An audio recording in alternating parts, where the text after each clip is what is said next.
Most of them insist on full office or at least hybrid. And being able to design my life and my work schedule around my habits and my natural rhythm. True real creativity only happens in an offline space where you are together in the room. And for some people, flexibility means also being able to go to the office or choosing office by default. Every second matters. It's so expensive and so rare.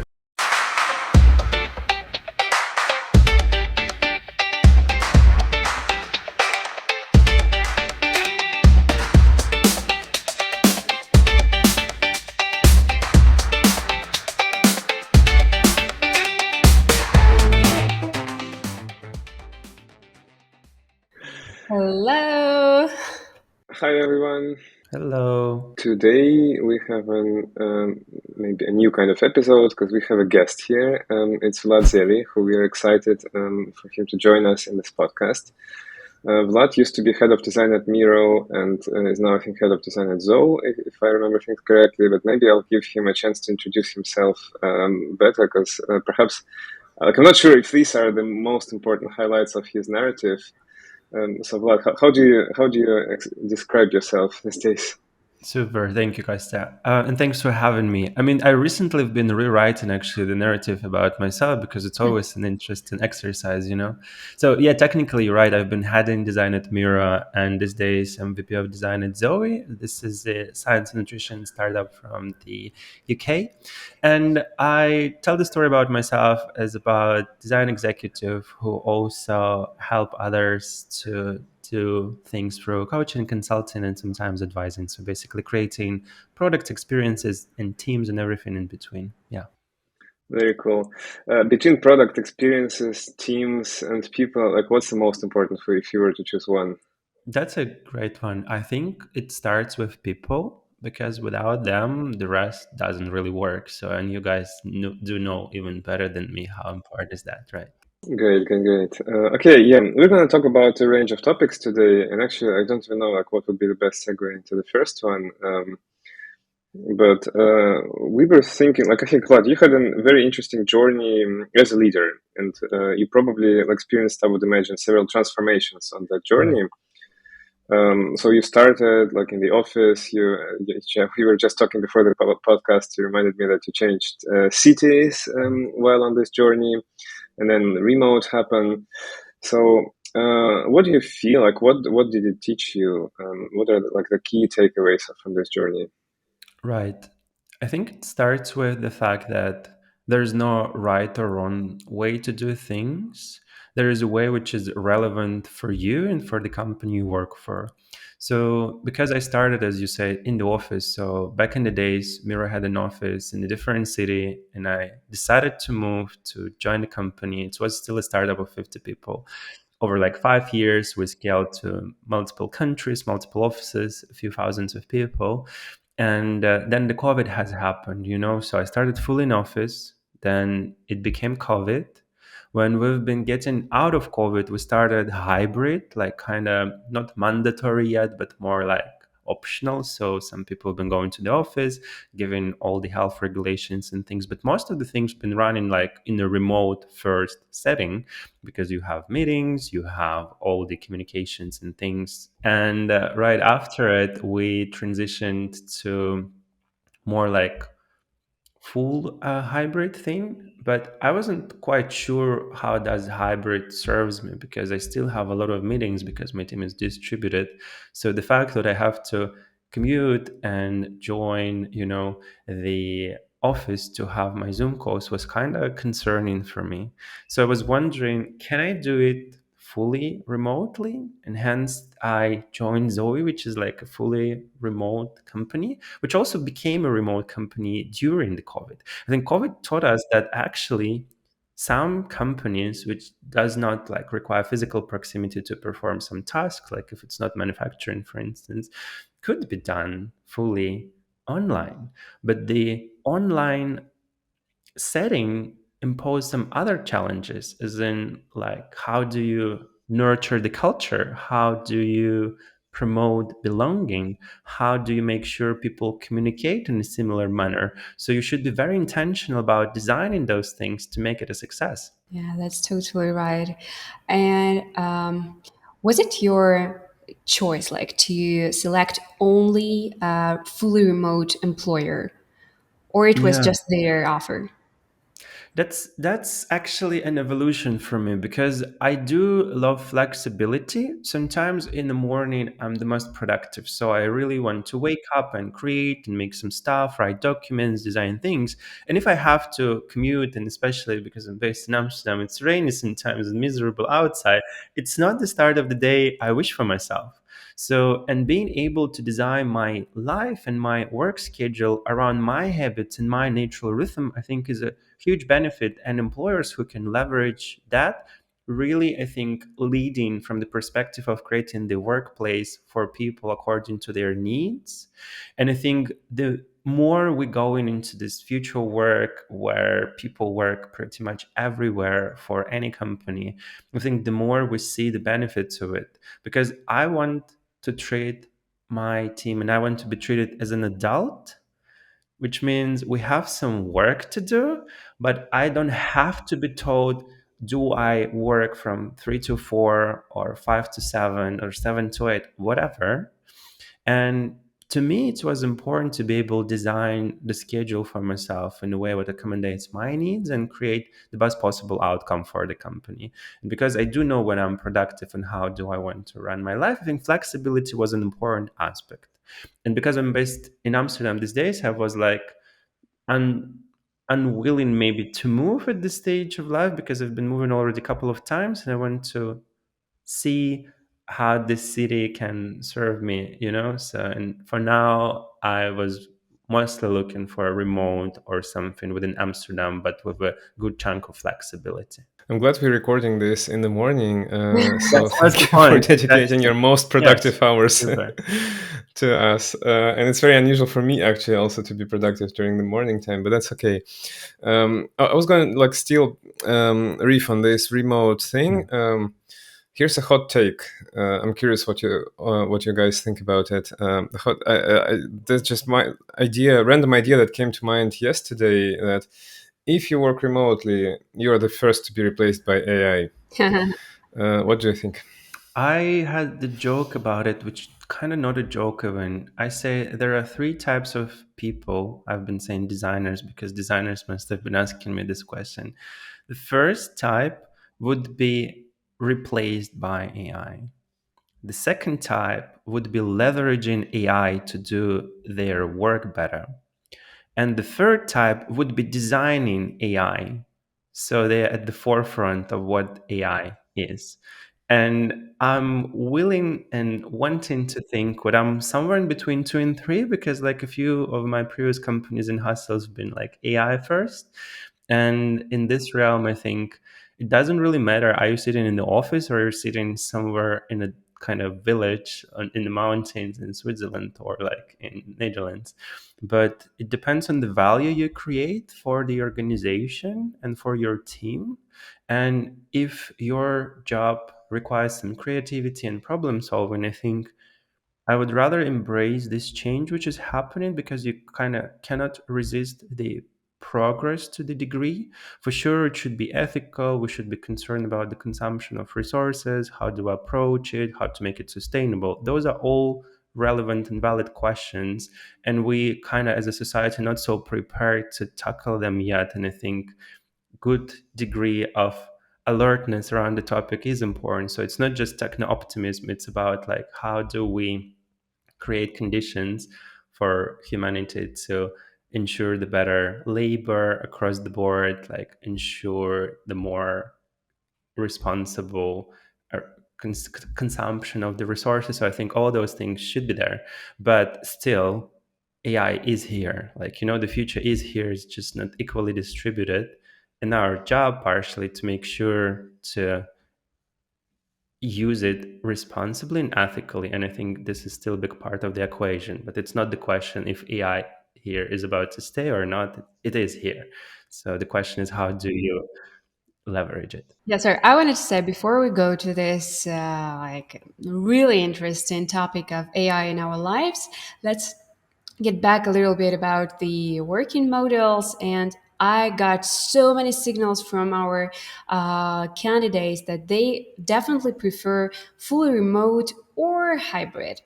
Less hybrid, of course. But our clients, especially really rapidly growing startups, they most of them insist on full office or at least hybrid. Why do you think they Mhm. want that?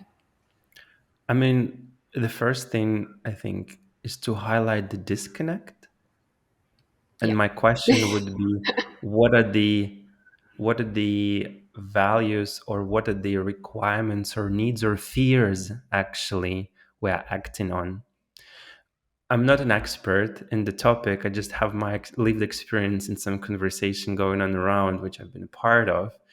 I feel that the old traditional managerial models exercise control over trust, and it's somehow hard for people who used to one way of seeing their staff doing things like physically, like, almost like a conveyor, just to let go of this idea that they don't have that much control over people anymore. That's one hot take. And another take is about the cost of communication. So, to give you an example, if we're sitting in the same room, on one side we can say, yeah, I can just tap you over the shoulder and we kind of just talk, which is true. But I've been in this setup, if I'm doing my focus work and I'm wearing my headphones, as in, like, don't touch me, but someone's still touching me, it kind of interrupts me. It interrupts my flow. It creates the disruption of the work I'm creating. And the tax for this communication is actually increasing. So, to answer the question, like, why employers prioritize one thing while folks who are looking for a job wanting flexibility, I think it's partially explained by what I just shared. I do know how I work the best, and it's not necessarily how 800 people work, right? And in the office, to a degree, I can incorporate and accommodate for some of my requirements and conditions, but still I would be molded in the reality of an office building, commute, what's possible, what's not possible. Are we having access 24/7? Is it just from some certain time? What's the lunch time? For instance, I don't have a breakfast and I can run without food till like very late. It's not maybe super healthy for some other people, and I'm also trying not to do that. But I don't want to be interrupted because lunch is from 1 to 2, So my lunch could be later or earlier. So I think, to me, as like a creative person, it's important to be able to design my way of living my life. And I think I can understand, especially for you folks specializing in like tech, creative, product recruitment, because all those jobs are very creative.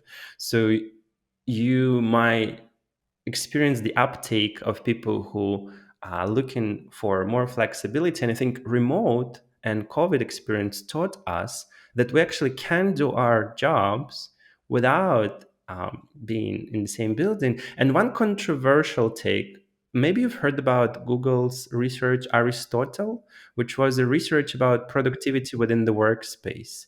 So they discovered 10 years ago, or something like 8 years ago, that physical proximity is not a predictive element of productivity, which means you don't need to sit together to be able to produce results. So Google discovered it like years ago, before pandemic, before all that stuff. So by being intentional with how do you design the way how people work, how people come together, communicate, and things like that, you can achieve very same or even better level of productivity, because you have access to different type of talent, which I think is amazing. And that's what I personally would rather advocate for. Interesting, but I guess like productivity is one thing, and like I haven't looked into this research to whatever I think about it. But let me play devil's advocate for a second, or maybe business advocate in in that sense. The way I hear people describe why they would want everyone in the office And by the way, these are like I think very modern Right. creative companies building innovative products. They say typically about two things. First is actually creativity. So there is a belief, and I'm not sure like to what degree is it right or wrong, because again I didn't see any research, but there is a belief at least that true real creativity only happens in an offline space where you are together in the room, and maybe these are just 2 3 hours, maybe it's an isolated workshop or whatever, but it's typical like it feels like it's better to have this workshop offline. So I'm curious what you think about it. And second thing they talk about is onboarding, like especially if you're early on in your career, to get like properly onboarded into the company, learn about their values, learn about ways of working, learn from more experienced colleagues. It's much easier to do in the Oh, office. I have something to add. I have something to add, like the third point, because especially in the start of your career, when you work in an office, you see many other teams. When you work remotely, you're mostly connected with your teammates, and you have no idea what kind of people work in finance or I don't know HR. And I think that that's a really important experience for beginners. Right. I'm looking for a man in Nine to finance. five blue eyes. That's Sorry. exactly what started happening in my head. So, 3 points: workshop, aka creativity, onboarding, and exposure to other teams and disciplines. Let's start with creativity. So, I think linear is one of the products which making waves in the market, like level of craft, commitment to culture, like this forward thinking mentality, and also the product itself, right? So, a lot of enterprises just move into linear because it's cool and people want to work there. And the funny thing, they're fully remote and they're relatively tiny, and they create the product which is competing with like giants like Jira of the world. And they quite creative. Their founder is a designer. So you see, like I think that's kind of very interesting take on like how to be intentional about designing the company in a way that would be efficient for the business and also inclusive to the people. And I think that's how the future work look like. It's not like just this or just that. It's like how can you make sure that you're attracting the best talent and create conditions for them to thrive. So because creativity is a result of environment which is nurturing for a creative talent. Imagine the situation in the extreme if creatives unionized across the world and say, we're not meant for an office work, for instance, and then employers just have to create conditions to accommodate for the different type of work. And I think modern companies, especially design led, design focused, trying to take human aspect into equation. Right. Also, Dropbox is going through this big transformation, I think, around this kind of culture. I'm not sure if they are remote, but during the COVID, I remember they've been doing a lot of thought leadership about this remote stuff and how do they move towards it. And I'm not entirely sure, but I also think that Atlassian during the COVID have been also pioneering remote work stuff, and they still have something like work from anywhere type of a thing. So I think it is possible, TLDR, to ensure creativity with the workspace. Speaking about onboarding, learnings, and Also, sorry, can I just like to add to this? I think it's important though that they do some like use some deliberate practices in order to do creative work, and especially linear. I think like they are having offsites and actually bringing the whole team together. If I'm not mistaken, like once a quarter or a few times a year. And so I think it's not just remote, like just it's not just everyone sits at home. It's actually some deliberate efforts in order for that to oh, work. absolutely. And I think having in person time, if possible, is really good. And not even necessarily from a perspective of let's lock ourselves in the room for 7 days and then come up with a new prototype. But from the perspective of learning about each other, what's your working style? Maybe I look a bit grumpy on video, but I'm actually funny and I'm not so kind of hard to be around. And I think it creates this bond because we are relational beings, and it's important for us to form bonds, form relationships with people, and forming relationships over the Zoom call or like video chat requires a lot of interpersonal skills, emotional intelligence, and actually communication skills to be able to express your emotions because the channel is so tiny, you do not see the full body expression, you just see a bit of a face. And I think in this realm, it does require some level of maturity to be able to perhaps be successful and thrive in this environment. Speaking about the second layer as an onboarding and learnings and things, once I've been onboarded into Zoe, I've been just fascinated by how well things are documented, because people are intentional. Like, how do we communicate? I really loved once I joined the company and I've been reading through the Notion, the fact that there is an article about don't say just hello, say what you need. And I was like, oh my gosh, I feel home, because I sometimes taught people that it's completely fine to skip hello or use hello and ask me what you need from me. Because if I'm doing something and I have a minute and I'm opening the Slack and it's just hello, how are you? I cannot be helpful. I kind of need to do the small talk first and then jump to the thing, and the cycle could extend to a day or something because I already spent some time answering the Slack, and like it's not helpful for you. And But it's so then you're intentional. transactional. So Exactly. And then transactional. you I mean, I think it's important, like, because if you build relationship outside of the Slack message, which I actually suggest, then you can just directly ping me and say, "Hey, Vlad, like, I'm looking forward for this thing. Do you know where to find it?"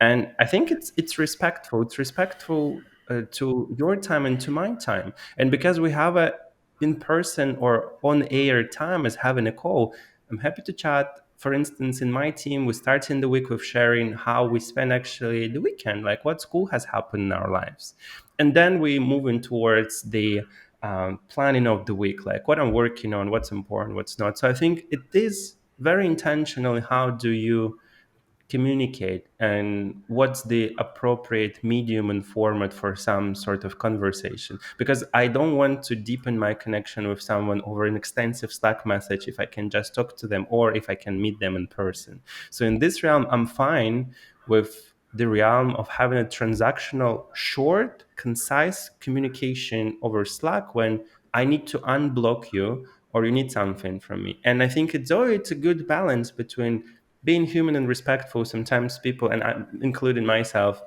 writing these little cute things like which are relevant in context, kind of uh, relevant in the context. Like, we had a chat about something and you just follow up using the same wording or the same internal joke. So it is human, but it is also respectful. So TLDR onboarding is possible, and I think learning is possible if it's properly organized and people put effort into this. So it's not good by default.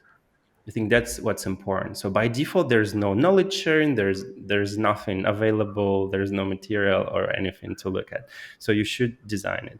And last but not least, this exposure to other teams, I think it's to good degree true that you have less exposure to finance, for instance, if you're working in design. But then maybe my question would be to you: when you design the culture, how do you create this open and inclusive environment in a way that there are no artificial barriers? So if I need to learn something about like how our accountants run the payroll, I can reach out to them and they wouldn't think that I'm absolutely like crazy designer who shouldn't talk to them about it. I think that's how it works. And then, for instance, at Zoe, we do have offsites. We're trying to do them quarterly, and also once, twice a year, we have more like social gatherings, which are completely related to just getting to know each other, having some shared experiences, because at the end of the day, it does affect productivity and team efficiency and happiness because you do feel belonging within the workspace. Where were the last two offsites? At which Um, locations did you it's choose? actually off in London, so we just had one in London, and Mm. yeah, we also would have another one as like a winter party. So it's less an offsite, but it's more like a winter party, and it would be, I think, for folks in the US, it would be in the US. For folks in Europe and UK, it would be in the UK. Oh, and they never meet. I mean, folks from the US and the So rest of. we met during the September one. September one was more like kind of company wide, and parties are just like kind of more like social gatherings. So it's not maybe Hmm. necessarily yeah, it requires the over cross Atlantic sort of a transatlantic flight. So sometimes people can hang out just like in their local community. I want to say I don't know how to explain it. I have no solid arguments, but I would love to live in the same city with Kostya and work together from office more often. I don't know. I don't know why. Sometimes when we meet, like once a quarter, maybe sometimes more often, we feel so happy and we like articulate this that wow, we wish we would work together like at least once a week. But can I ask you a question maybe? Like, would it be fair to say that you plan for that time and you are very intentional about how you want to spend this time and you know that time is precious, so you are very much aware of that fact? Because if you would be seeing each other like for a year each day, I don't think the quality or intensity or the depth of the connection would remain exactly on the same level because it would become more ordinary, don't you? But it would remove this anxiety, because actually what it creates is it creates a lot of stress, anxiety, and like high expectation that, oh shit, that's this valuable time, like every second matters. It's so expensive and so rare for us to be working together in person that we need to like get the most out of it, and that actually creates pressure that I personally am not enjoying that much.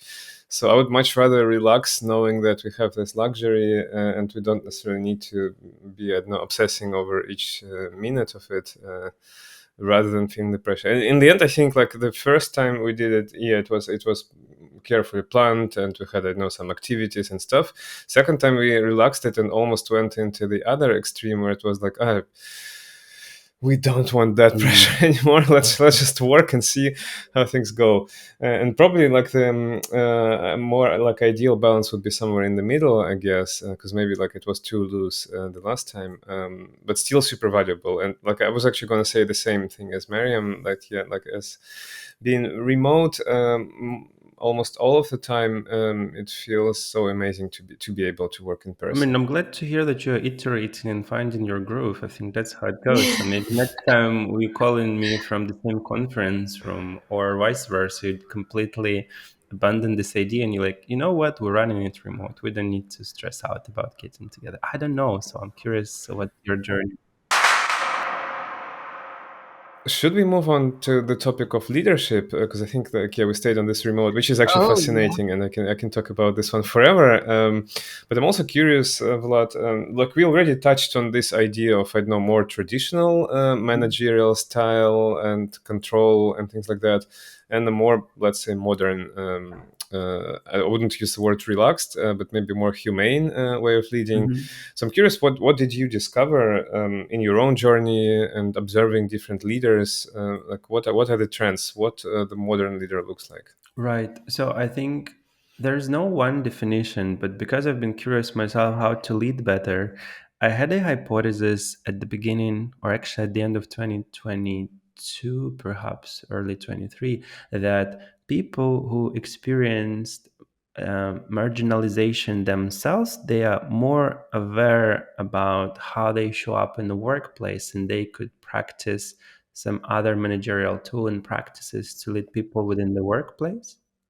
Sorry, what do you mean by marginalization? Super. Yeah, thank you for asking that. So basically, we are living in society which not quite the same in terms of lived experience and majority versus minority. So there are a number of minor communities, and it could be coming from the ethnicity, skin color, sexual orientation, lifestyle, religious, etc., etc. So people who come in from this more like margins of the society rather than from the center, and especially if those communities are discriminated against actively. So I thought that I would love to draw from the lived experience of queer people who work in tech, and I've been particularly curious how does it connect to the COVID and post-COVID reality, where we learn that leadership might take different shapes and forms. And I've been interviewing different people, trying to find some patterns and commonalities in how they do that. And it's boiled down to a very simple thing, which kind of universal and doesn't require you to come from a certain region or a background. It was about empathy and it was about making people feel seen and heard and actually acting on that. Because sometimes there is the superficial disconnect, and you kind of running all these surveys tracking NPS and people telling you all the time exactly the same thing, like we're overstretched, too many focuses, too many priorities, blah blah blah blah blah, we cannot do this, we need to focus better, and nothing is changing. So this is a bad example of listening, right? Because there's no action, there's no follow-up to that. So, and I think when you are thinking about what we just discussed, like flexibility versus rigid structure, you are very vocal about people want flexibility. And for some people, flexibility means also being able to go to the office or choosing office by default because, for instance, they live with their extended family or they have kids and they cannot work at home. So, super legit. So, I'm not saying there's right or wrong way, but I think matching the, you know, request like demand for certain type of accommodations with supply, I think that's what basically recruitment is about. Like, what do I need and what can you provide? And getting back to the leadership, I think within the workplace I experience different type of managerial style. Some people have been primarily focused on me executing my tasks, and maybe at the beginning of my career it's all right, but also at the beginning of my career I wanted mentorship, I wanted the role model to look up at and say, oh wow, I want to be this kind of design director, creative director eventually. And I've been also on the other side of the spectrum when some people have been deeply invested into who I am, what do I do, how can they support me?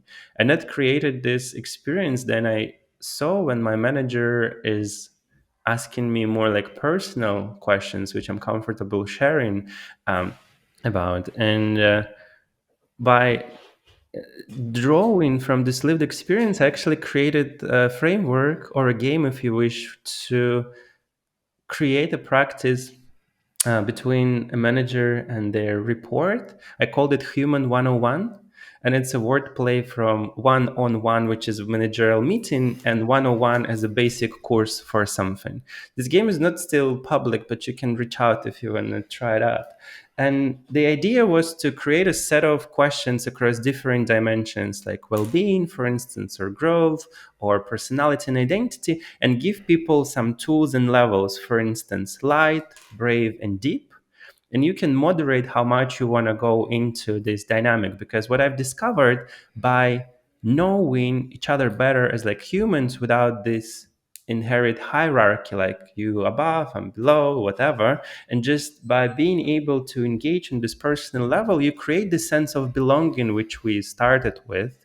And through belonging you can feel more safe, and you can also at the end perform better because you're less afraid of a punishment and you are more yourself.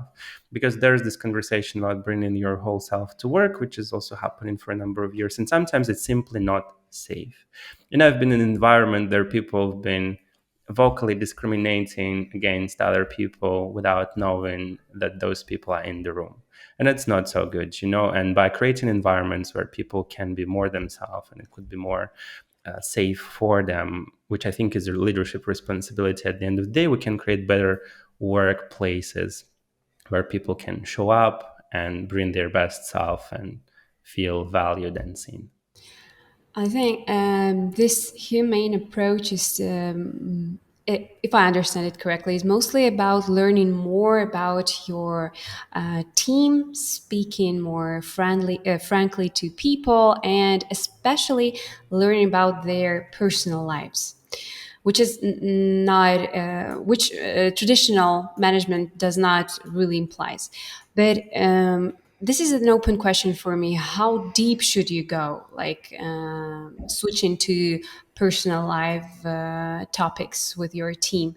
Because I think a few weeks ago, I literally asked Kostya, how should I react? Because I know about a really big personal problem of a person, and but at the same time, I needed really high performance at that time. So, should I be empathetic and say, just take a break, but I will die and take this task to myself?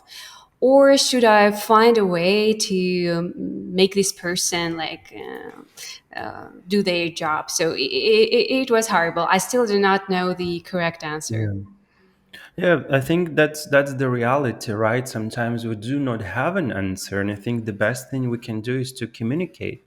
And by learning how to communicate in a way where it's again respectful and supportive and inviting, we can, yeah, create this dialogue where we can find a solution.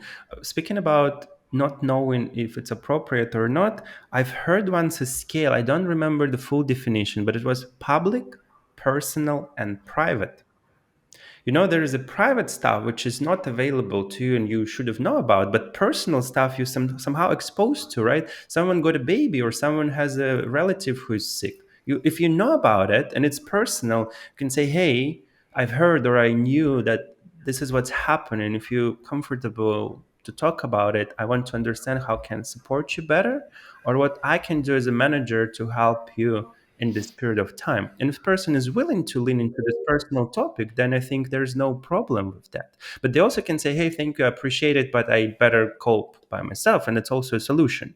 But instead of guessing, do you need to adjust your managerial style or whatever, I would prefer to find a way to engage on the matter from a place of curiosity and again care.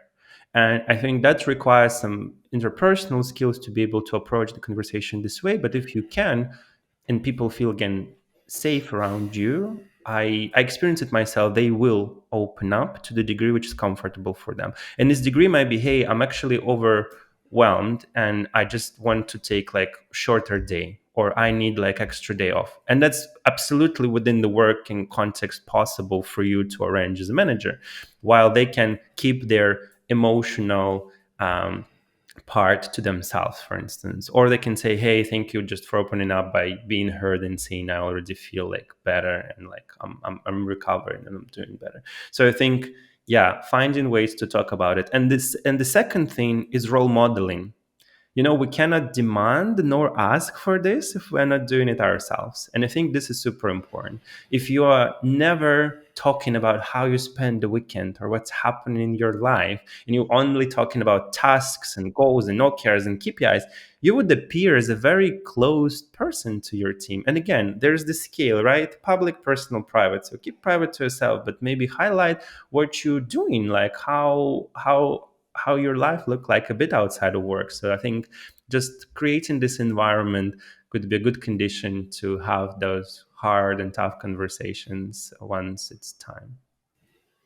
I wanted to keep playing devil's advocate in a way because all of that resonates, and like this perspective of a fantastic, humane manager that is actually caring about people is obviously amazing. But let me for a second again, like wear my business Mhm. hat, and imagine you're like busy founder, you're in the tough market conditions, I don't know, whatever, you're like VC world, you have some runway, you know that you need to use the money efficiently or you'll be never able to raise again perhaps, or it's going to be very difficult, and you want maximum efficiency, and you're hearing things like founder mode, and high performance culture, and we're not family, we're a team of Olympic Mhm. team, everyone needs to perform at their best all the time and every day counts, and all things Mhm. like that. And that's on the one hand. And then on the other hand, you have those managers with ponies and unicorns and I don't know, nice culture, which are maybe so disconnected. And then like you also see examples of like brutal managers, whatever, like Elon Musk, that can whatever optimize efficiency of their company. Let's put it Mhm. this way. So I'm curious, like again, what's the right balance? 'Cause both, like maybe both things that I described are sort of extremes, maybe not. So I'm curious, like how do you find the balance? How to find the balance between like high performance and actually keeping people accountable and productive, and at the same time being like open and personal enough and building this like human connection, allowing for some slack even if it's needed. Right. I think if it would have been one size fits all answer, then we would be living in a different world, right? I never treated team as a family, and I've been against this quote, "We're the family," because you cannot fire your family overnight. And I way more inclined towards this metaphor of like Olympic team or team, because we are a team. We it's by the choice we are here. And I assume we believe in mission and we have shared set of goals, because just being in the same room or in the same company doesn't make you necessarily a team. So what are we working towards? What are shared core beliefs we are having as this crew? So I think this is starting point. And startups are tough. Startups are not fun sometimes, especially during the current market condition. Then you need to find your way to, if not profitability, to sustainability, right? How to sustain your business, like how to perform well, how to improve your operations. It's always a part of the equation. My take would be that if your people are not happy, then to make it real is way harder. And by making happy, I'm not necessarily saying that everyone needs to be listened to very attentively each day. No, I mean, we are adults, right? So that's like also another premise I'm acting on. So if you need support, I, as a manager, would love to create conditions where you can ask me for what you need. So, and it's not like I'm asked daily, like 24/7, like what people struggling with, or like where we need my support. But if they need, they can show up. And I think that's the kind of ground stake for me. But speaking about productivity, I still demand a lot, honestly. And that's why people love to work with me. If I have to describe my leadership style, I say challenging yet supportive. And that's how I see the balance, because you need to know where to apply a bit of a pressure, but kind of gently, so the person won't break, the project won't just like completely, fall apart. But sometimes you need to hold yourself back by understanding that current condition maybe is not the best to doing some things. And um, if you're thinking about people first, then basically hiring and making sure you have the right team for the state of the business, for the type of the company you have, and is crucial. Because speaking about motivation, like internal, external, if the person has no self-sufficient drive to kind of move forward through their life, through their career, it might be a bit hard to carry them within the startup world. It might be safe in some old school, very slow enterprise, their person just do like a thing a day and it's all right. But in the startup world, if you do not perform, it's visible. It's visible very fast. Like, within a month, you can say, oh, wow, this person is failing their probation. We need to talk. And we have this conversation. And unfortunately, it's not necessarily a conversation with the positive outcome, as in like person is happy and staying in the company. Sometimes person is not so happy, but they are putting effort to stay within the company, and then they're happy because they achieve it. And you, as a manager, I think, is responsible to have this conversation, as in like, hey, we hired you because of this and this. We believe you are great at those things. Those things are not working for now, and they're not necessarily wouldn't work in the future, but to be able to stick around and be a part of the team, valuable team player, I really need you to work on these things, and I'm happy to support through this and that. Let's discuss what would be feasible for you and achievable in this period of time, and that's how we would tell if you are succeeding within the role. I think it's a very real conversation, but when you're approaching it from this place of like, I have high expectations of you, and I also believe that you can deliver on that, and I'm here to help, then it creates a very healthy dynamic, I think. I would prefer to know what's expected from me very clearly from the get go, and then to work against it and receive feedback. And sometimes feedback is tough, right? Sometimes feedback is like, I see you put in effort, but we're not getting the outcome we need. So, what would we do differently? Do you see how I can help you here? And I think those conversations are also very important. So, I wouldn't signed to live in a world of pony and unicorns there, everyone just like soft and fluffy and not having a real talk. So I think it's not exclusive. I think I want to have both. I'm so happy we're recording this. I will have your quote. I will use it on daily basis, really. You touched on recruitment, and I want to go into this. But before, there's just one more thing that I want to ask on the Sure. leadership side. I think you hinted on this quote, how dating makes you a better manager, and I can't resist asking, like, what's there? Can you tell us a Oh, story, a please? lot of stories, but I'll keep it personal and professional, not private, right? Super. Sure. I think what's actually very interesting is how much of an overlap there is between management and dating, because it's about creating expectations, like setting expectations for the other person and yourself, being able to talk through those topics, aligning on the goals, aligning on the vision for yourself and for the other person, and how do you pursue things as a team. So actually, the amount of books I read about communication, about psychology within the dating field is quite transferable towards the management, you know, and that's quite cool because I for like years thought that my emotional side, like me as a human, is not welcomed within the workspace, that I should just perform my tasks and do whatever it takes to just get us some outcomes, and no one really cares about how I feel and what do I do, and stuff like that.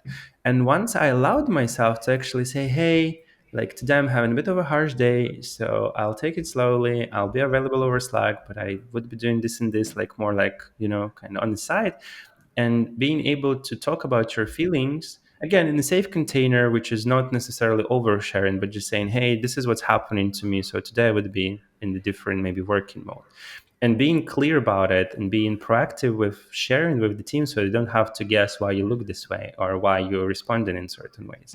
So I think this is one example of how being able to align on like your emotional state and being able to communicate your feelings really made me a better manager. So because before I've been holding back on that, thinking that it's maybe not a super like relevant, you know. So that was one thing.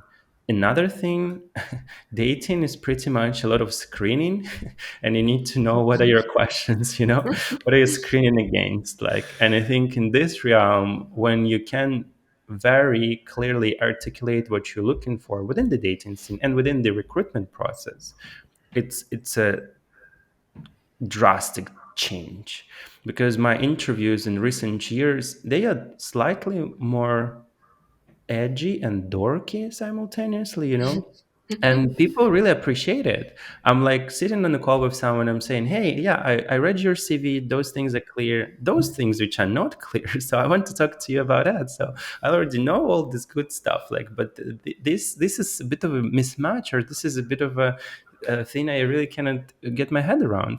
Let's talk about this. And you know, people are very willing to do that, because I'm not just having an hour conversation which is basic, what are your skills, what you've done, tell me an example of this project, of that project, because I saw it already. My question might be along the lines. Let me think about my recent hire. So I've been hiring a content design lead for Zoe to basically oversee content design and work with many teams. And I'm like, hey, it's a bit messy. Like in a way of like no perfect process. Some people do not know what content design is. How comfortable are you with really holding the space for people to learn about the discipline while moving the project forward, because projects would not be necessarily prioritized, you would have conflicting priorities. How does it make you feel? Like, what was your previous experience with navigating different stakeholders opinions wanting different things from you? And it's a very real question, you know. And by building the conversation along these lines, I think I've learned way more about the person, how they respond to things. And the same with the dating. So ask what you want to know. I don't want to know necessarily how's your day and how are you. So I want to know something else perhaps. So by being able to fine tune and refine your communications and your questions, you're getting way more out of it. So that's how dating life enhanced my professional one. That's amazing. I was actually thinking about this overlap and the comparison between teamwork and dating while we were discussing remote vs hybrid. Mhm. Because if it's like dating, you actually want to see this person you're dating. Oh, like remote dating? Yes, Yeah, very less strange. yeah, Yeah, actually, yeah, remote. That's a good but real. one. I think it starts with an intention. What are you dating for? What's your idea of dating? Living in Amsterdam and being exposed to different communities, I've learned so many ideas about dating, so many ideas about relationship.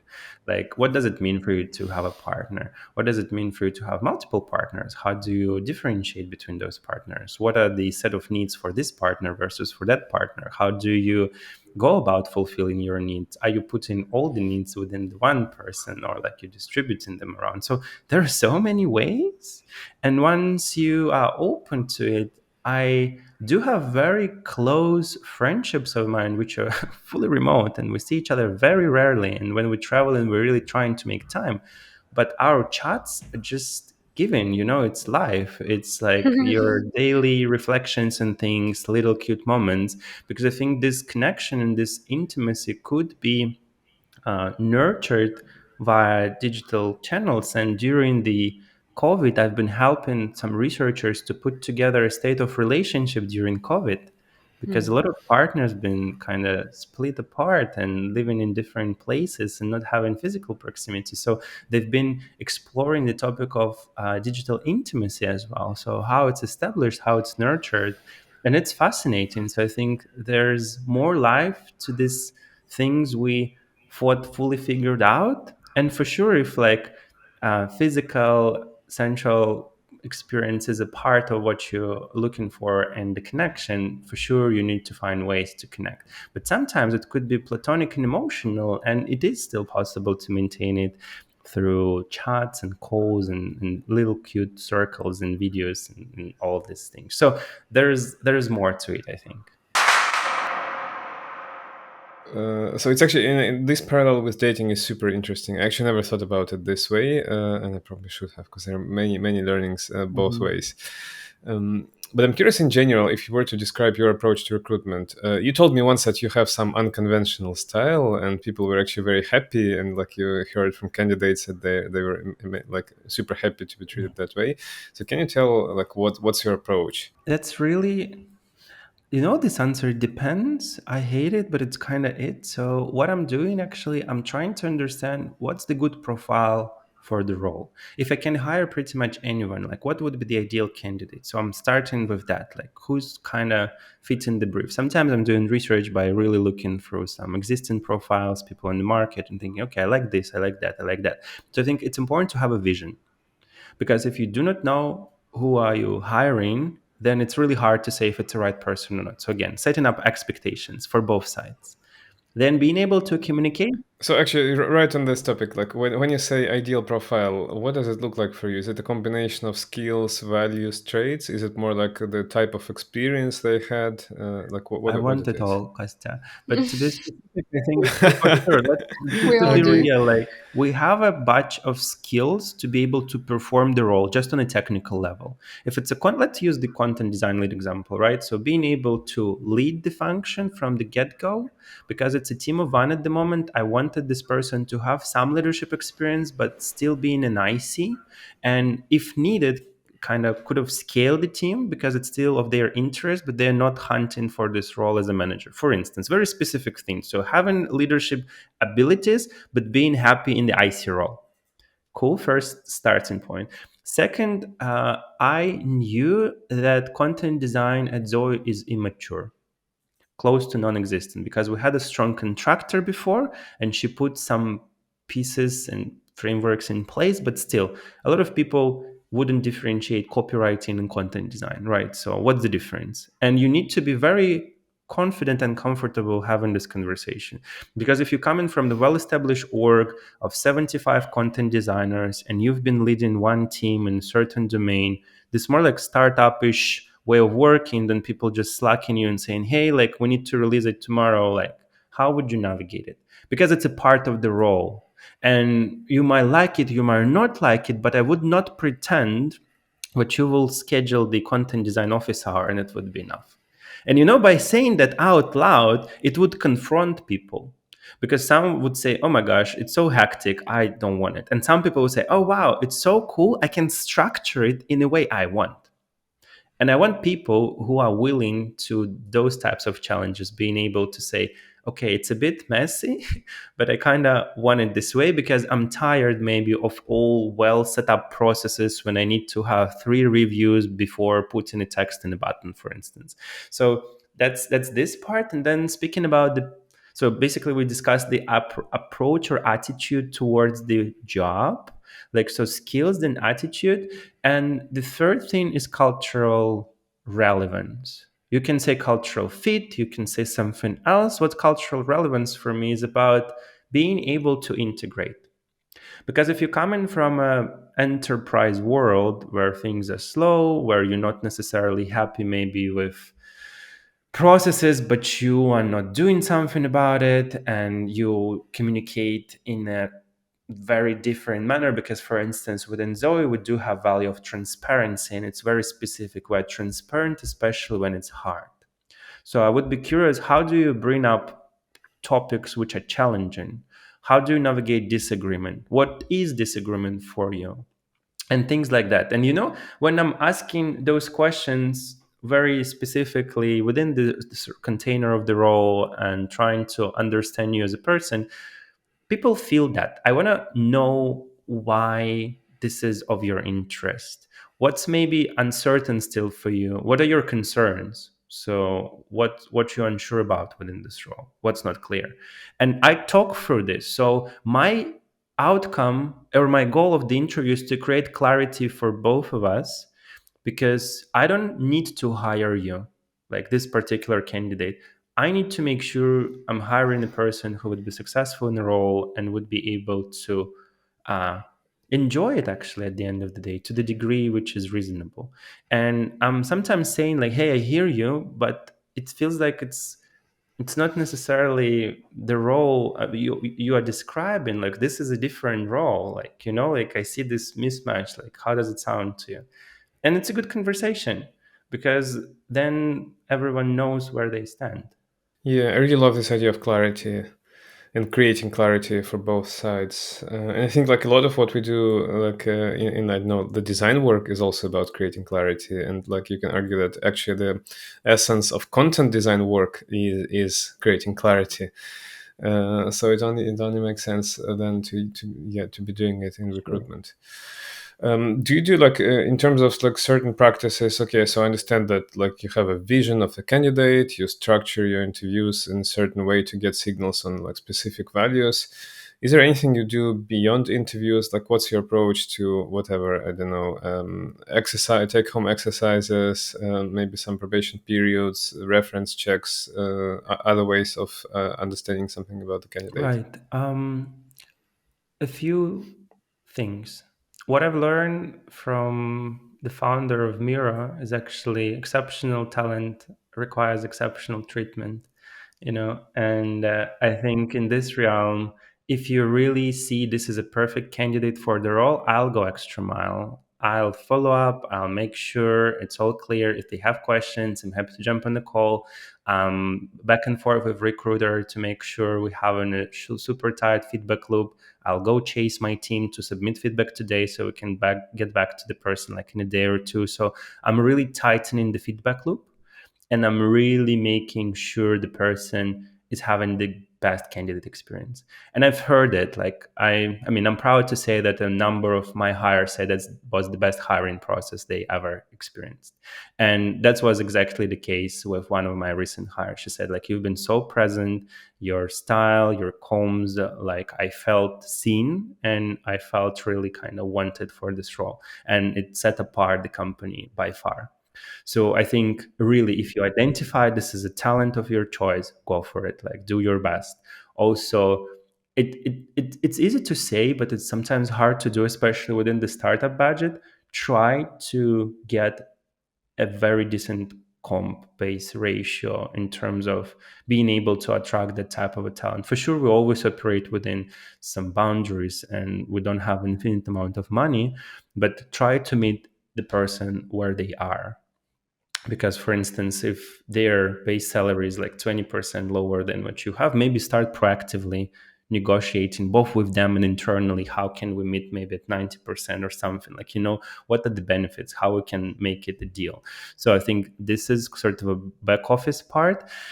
And speaking about reference check, maybe controversial take. I never had a, I think I've done maybe slightly less than 100 back, like reference checks back in the day, especially within Miro. And I never get like a strong insight or signal from the person who was mm, kind of submitted as a reference, because it's much likely someone who will speak highly about you because you kind of ask them to do so. Right, it's kind of the context. For sure some people are more honest and more brutal, and I kind of like it this way, but it's very rare. So most of the time I do not find it helpful. What I do find helpful is to find someone within your network with whom you can do a back channel. Hey, tell me more about time working with this person. How was it? Are they nice? Are they a bit of a jerk? Like, why so? Like, what's cool about them? What are the key deliverables? Have you seen their impact? Blah, blah, blah. For sure, it's not possible sometimes because, like, I don't have network of like everyone working in tech, but sometimes you can approximate. And I think that's more insightful for me. And I'm also trying to look at some weak signals. For instance, if it's a content designer, how do they present their work, aka themselves, and their words online? Because some people just do have a different level of attention to details, which I cannot fix. Because then you're reviewing content designers, you can clearly tell if people do care about layout, typography, the hierarchy of information, or people more like copywriters, as in like they focus on meanings and words and text first and foremost, and then the rest. And because I've been looking for designers who design with words, it's important what's the size of the word, where it's located. And I think that was my thinking. When I'm assessing the portfolio, I'm taking a look at the structure, the navigation, the hierarchy. I also wanted someone who worked with more complex information systems. They're familiar with information architecture as a concept. It's not like an alien for them, and they can engage in this topic. So by sourcing all this, like signals from many different sources, at the end of the interview process, most of the time you have a decent picture if that's the right person or not. So, and also I think it requires skills, but sometimes I can hire a first or second person from the batch because I know what I'm looking for, and I don't need to wait for like 2 more months to finish process. Because if you're a hiring manager, I would really encourage you to have gut to say that's the person I want, and they can do the work, and I'll move forward.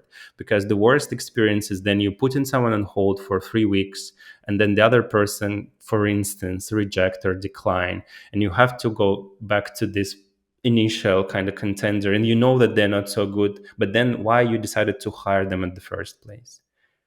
So I think it's kind of a skill as well and requires some practice, but I would really encourage hiring managers and companies to be certain about what they're looking for and don't put people on hold. Recruiter Sinzoy must be so happy to have you as hiring manager. I've heard good feedback from them. Yeah, we wish all hiring managers are like this. Just Yes. find the candidate that fits Amen. and hire them right away and not ask for, but show me 10 other profiles, just I want to compare. Yeah, I think it comes actually from sometimes lack of maybe experience or fear to make a mistake, because it's very expensive mistake. So I can understand. So the question would be, how can we de-risk this decision? What are the missing data points you need to make this decision now?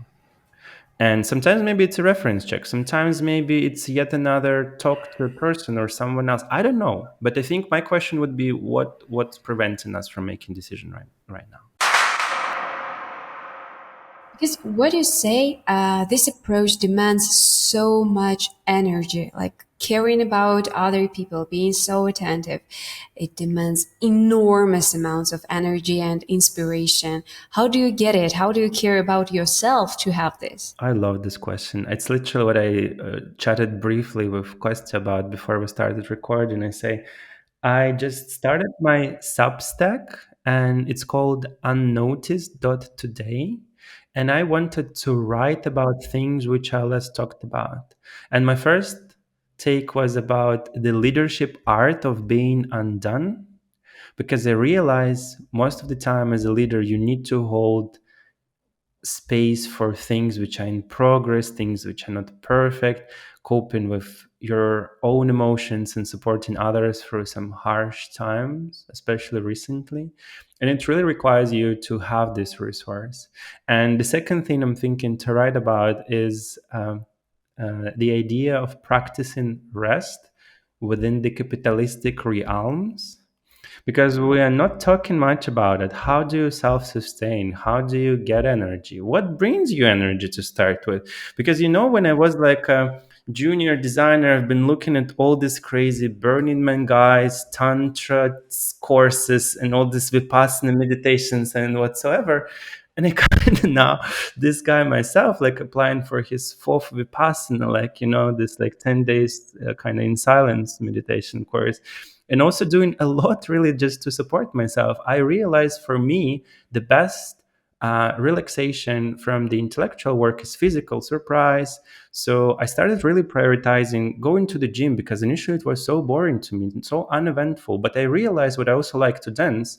So right now I'm listening to some cool, like SoundCloud mixes of like kind of techno digits and stuff like that while I'm doing my incline mountain walk, which kind of gives me this vibe of almost like kind of Yeah. silent party. And this is one thing. Another thing I realized, I want to have like some massages or spas like here and there, because like my body needs a bit more like kind of rest. And the other very simple, very accessible practice to all of us, just go outside, like try to be on the nature a bit, like have a walk, like live some life outside of your computer. So really creating this movement within yourself, like physically, helps. And there are a lot of studies, like listen to Huberman, listen to someone else. So just wake up, go get some sunlight, just move a bit. Like it's literally what I've done before recording this podcast. So it's not just like kind of a nice story, practicing what you preach, because otherwise I would be slightly more sleepy, slightly less energized. And I think, especially for leaders, when you're showing up on your calls, when you're showing up to your team like meetings, like what type of energy you bring in with yourself? Is that something light? Is it something energetic? Are you just like super serious and talking like that, and then like people really like thinking what's happening here? You see, that's a big change in the dynamic. And I think as a leader, you need to be Yeah. aware of it. You need to be able to manage yourself, because, in a way, you are performing on a call. Not like in a way of being fake, but in a way of giving some energy to the room, which is like room of, in my realm, just being by myself. But I think it shows up like, and answering your question, I think it's super essential to understand what gives you energy and what drains your energy, and how do you balance it out. Because I had another conversation with a person who gave me a very controversial take, which I love as usual. He said, well, I just don't do, or like I feel that the work I do gives me energy, and if it doesn't give me energy, it's not the right work. And I'm like, wow. So because for me, I know that, for instance, I can do operations, I can do admin stuff, but it's kind of not my best uh, in terms of energy consumption slash energy creation. So that's why my mornings I'm trying to keep for doing stuff, working, writing, designing. And at the end of the day, I can easily fill spreadsheets, move calendars, meetings. But if I'll start with that, I'll deplete my kind of, mental energy very easily.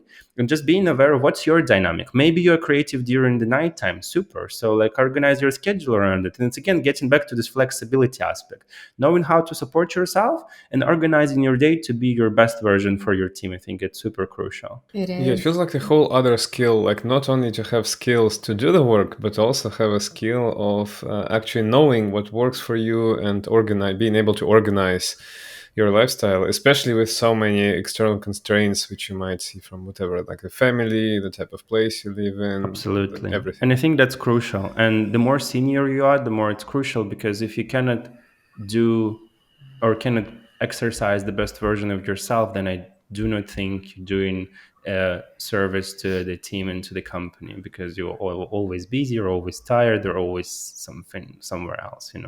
What's your like number one favorite practice to Literally get just energy? go for a walk, like, and if you have a gym nearby, go for the 15-degree incline, like a few kilometers per hour walk, because it will make you sweat a bit. And I think Dr. Peter Attia described it as an activity that you can talk still with someone. That's the level of and intensity, but you do not want to. So it's kind of hard, but mildly hard. So you can do this thing. And I realize it's really good for me because like I'm doing it for like 40 minutes to an hour, and it really clears up my mind. That's like physical practice. And if you're into mindfulness, which may be a good thing to consider if you're not yet, to do some sort of a self observation. You can call it meditation, but you can just literally observe your breath, sensations in your body. It's quite accessible. So it's not necessarily a long course. Try Headspace to start with. So I think like balancing your mental and balancing your physical health is essential for you to be able to perform. So walks and a bit of a self-reflection and observation, aka mindfulness, might be a good starting point if you're not having these Yeah, it's tools. not often that people from Amsterdam are happy about walks outside. But But I think maybe actually play back on that because it's so important, Kostya. I think it's about the mindset, right? And I say there's no bad weather, there's wrong gear. And if that's your mindset, then you just put in your raincoat or take in your umbrella. Because I think that's so important, as in like reframing within, again, dating, within managing, within your work environment, because you can be just stuck with the false narrative of like, oh, wow, weather is so bad, we cannot really enjoy outside. And then it's your reality. But my reality, I'm getting my raincoat and enjoying the rain. Because, like another quote from Bob Marley, which is super relevant here, some people just get wet, the other feel rain. And like, how do you learn how to feel rain, you know? And that's so powerful, I think, because the weather is still the same, but my perception of the weather is shaping my reactions and respond to the reality. And I think by learning how to manage it better, you are gaining the control and authorship over yeah. your own life. And I think it's a perfect approach. It It is, is. yeah. And thank you so much. I just want to like super quickly react because yeah, living in Ireland also with like sometimes pretty harsh conditions, I had all like similar kind of thoughts. I can choose to focus on how miserable it is, or I can choose to focus on amazing beauty of nature, which is actually available here, and many other Yeah. fantastic positives. But it's your choice, and then you like actually end up living in the reality of your choice, which is fascinating. Yeah, let's Yeah, choose for thank you so ourselves. much, Vlad. It was a pleasure to talk to you this morning, and we covered so many important and interesting topics. So thank you so much for joining us. Super. Thank you, Kostya. Thank you, Mariam. That was a pleasure. Thank you. Thank you. See you.